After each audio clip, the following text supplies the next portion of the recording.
पिछले 2 महीने से ऐसी एक्टिविटी चल रही है जिसका कोई नाम नहीं है। तो बिहार में जो ब्लास्ट हुए थे उसमें इनके छोटे भाई मंजर परवेज जेल गए थे। ये पीएफआई और एसडीपीआई के नाम पर बहुत सारे लोगों को ट्रेंड कर रहे थे। बाहर के जो चरमपंथी एलिमेंट्स है उनको यहाँ आश्रय दे रहे थे। 10% of the total Muslim population rally behind it. पूरी मुस्लिम जनसंख्या का 10% भी पीएफआई के साथ आ जाता है। जो बहुसंख्यक कमजोर और डरपोक समुदाय है उसको उनके घुटने पे लाएगी and bring back the glory. जो दूसरे देशों से इन्होंने मदद मांगी है in the scenario of full fledged showdown with the state. इसका मतलब होता है राज्य के विरुद्ध पूरी तरह से लड़ाई के समय हम इस्लामिक कंट्रियों से मदद चाहते हैं। In the last few years PFI has developed friendly relationship with Turkey.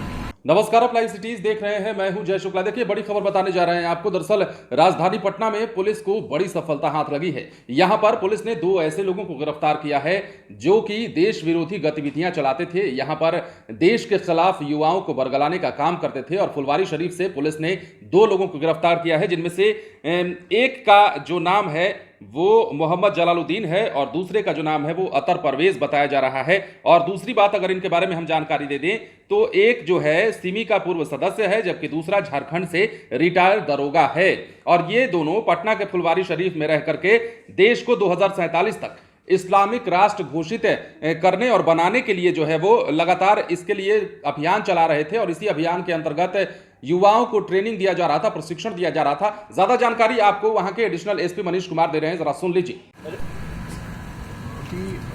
नया टोला नहर पे एक पर्टिकुलर मकान में कुछ लोगों के द्वारा देश विरोधी और विशेषकर समुदाय विरोधी कार्य किया जा रहा है। हमें सूचना प्राप्त हो रही थी और हम सूचना का सत्यापन एजेंसी से करा रहे थे। तभी 11/7/2022 को हमें एग्जैक्ट और पिन पॉइंट इंफॉर्मेशन मिला कि वहाँ पे अहमद पैलेस पे, ईसोपुर में नहर के पास अहमद पैलेस में ऊपरी मंजिल पर पिछले 2 महीने से ऐसी एक्टिविटी चल रही है जिसका कोई नाम नहीं है, जिसमें दूसरे राज्यों से लोग आ रहे हैं। जो लोग आ रहे हैं बहुत ही संदेहास्पद आ रहे हैं। इवन कुछ लोगों को हम लोगों ने टेक्निकली और साइंटिफिकली चेक कराया तो वो लोग नाम बदल करके एयर टिकट नाम बदल करके होटल में रुकना ये सब कर रहे थे। हम लोगों ने टेक्निकल इंफॉर्मेशन से हमारे पास जो टेक्नोलॉजी और साइंटिफिक इन्वेस्टिगेशन है उससे प्रूफ कराया। और 11 तारीख को हम लोगों ने रात में रेड किया तो वहाँ पे 2 व्यक्ति मिले जिनका घर था मोहम्मद जलालुद्दीन, जो रिटायर्ड सब इंस्पेक्टर हैं झारखंड पुलिस से, और अतर परवेज, जिसके बारे में अभी तक जो सूचना प्राप्त हुई है वो सिमी के पूर्व सदस्य रहे हैं।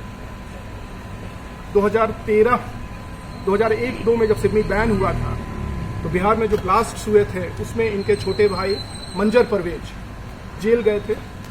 और 2001, 2003 और 2013 में बिहार में जो केसेस हुए हैं टेररिस्ट एक्टिविटीज़ के, उन सारे केसेस के अभियुक्तों के ये बेलर हैं। ये वेरीफाई हो गया है, इन्होंने खुद इसको स्वीकार किया है। और अभी पिछले 2 सालों से ये पीएफआई और एसडीपीआई के नाम पर बहुत सारे लोगों को ट्रेंड कर रहे थे।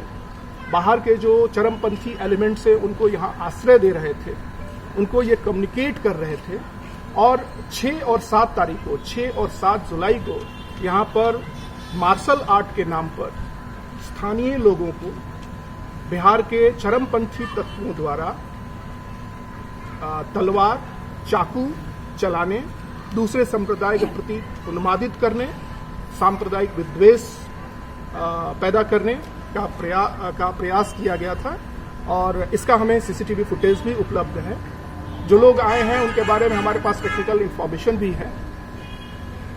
जो पूरा सत्यापन हुआ उस सत्यापन के आधार पर हम लोग ने इस्टेब्लिश किया कि अतर परवेज और मोहम्मद जलालुद्दीन के द्वारा मिलकर बिहार और बिहार के बाहर स्पेशली केरला, तमिलनाडु, वेस्ट बंगाल और झारखंड के चरमपंथी तत्वों को बुलाकर एक संप्रदाय विशेष के विरोध में, संप्रदाय विशेष के अशिक्षित, भटके हुए या उन्मादी व्यक्तियों को ट्रेंड किया जा रहा था।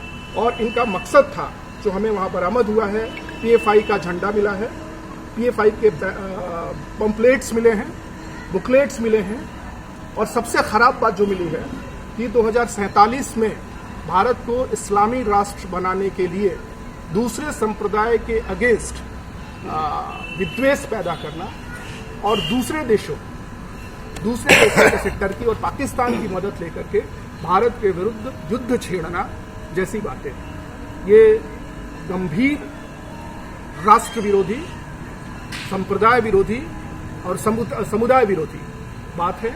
इसको किसी भी हालत में बर्दाश्त नहीं किया जा सकता है।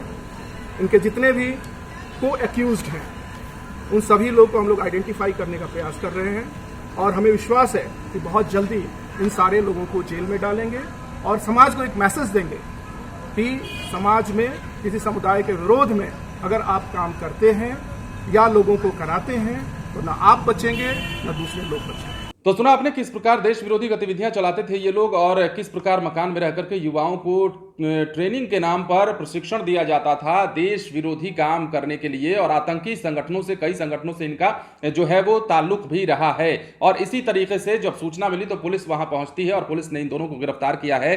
बड़ी सफलता मान रही है पुलिस। अगर इन्हें गिरफ्तार नहीं किया जाता तो हो सकता है आने वाले दिनों में बड़ी घटना को ये अंजाम जरूर देती। बने रहे लाइव सिटीज के साथ। यदि आपने इस चैनल को सब्सक्राइब नहीं किया है तो सब्सक्राइब कर लीजिए ताकि हम आपको खबरों से अपडेट रख सकें। धन्यवाद।